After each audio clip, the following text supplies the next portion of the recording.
സല്ലല്ലാഹു അലൈഹി വസല്ലം തങ്ങളുടെ ഉപദേശങ്ങളിൽ എല്ലായ്പ്പോഴും കൊണ്ടുവരുന്ന ആശയങ്ങൾ, നിങ്ങൾ സ്ത്രീകളോട് കരുണ കാണിക്കണം, കുട്ടികളോട് കരുണ കാണിക്കണം, അയൽവാസിയോട് കരുണ കാണിക്കണം, ദുർബലരോട് കരുണ കാണിക്കണം, അവശത അനുഭവിക്കുന്നവരോട് കരുണ കാണിക്കണം, വിധവകളോട് കരുണ കാണിക്കണം, അനാഥകളോട് കരുണ കാണിക്കണം, മണ്ണിനോട്, വൃക്ഷത്തോട്, സർവ്വവസ്തുക്കളോടും നിങ്ങൾ കരുണയുള്ളവരാകണം.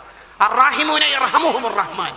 നബിയുർ റഹ്മയായ മുത്തുനബി റബ്ബുർ റഹ്മയായ അല്ലാഹുവിനെ പരിചയപ്പെടുത്തുന്നത് എങ്ങനെയാണ്? അർറാഹിമൂന യർഹമുഹുമുർ റഹ്മാൻ. കരുണയുള്ളവർക്കാണ് കരുണ ലഭിക്കുന്നത്. ഇർഹമു മൻ ഫിൽ അർദ്. ഭൂലോകത്തുള്ളവരോട് നിങ്ങൾ കരുണ കാണിക്കൂ, എങ്കിൽ യർഹമുകും മൻ ഫിസ് സമാ.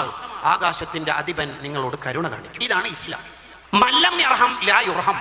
കരുണയില്ലാത്തവന് അള്ളാഹുവിന്റെ കരുണ പ്രതീക്ഷിക്കേണ്ടതില്ല.